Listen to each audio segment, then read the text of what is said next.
Good morning mga mare. It's 9 a.m. here in Belgium and of course, panggabi ako this week. So my shift starts at 1:30 p.m. until 10 p.m. So gumigising ako ng around 9 or 10, pinaka-late na is 11.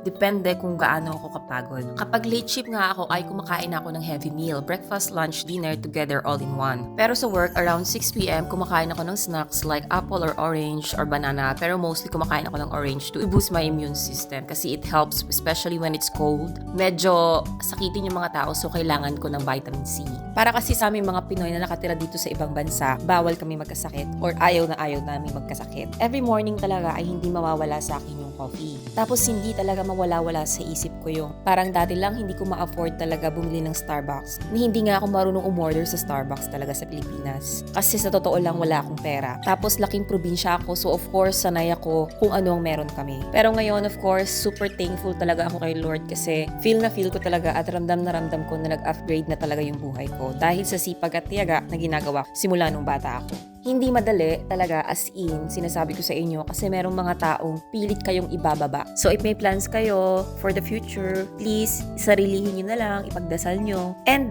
don't share it to other people. At kapag successful yung isang tao, matuwa kayo, i-congratulate nyo sila kasi kung puro inggit yung nasa puso at isipan nyo, hindi kayo makakaraos. Totoo yung sinasabi nilang if it's not your time, it's not your time. Don't force yourself kasi darating yung tamang oras para sa'yo. And also, surround yourself with positivity. Be the source of happiness to everyone. Just be yourself and don't compete on other people's standards. It's okay. Face the reality na sa ngayon hindi mo pa kaya pero barang araw makakaya mo. Kasi if you are nice, they are also nice to you.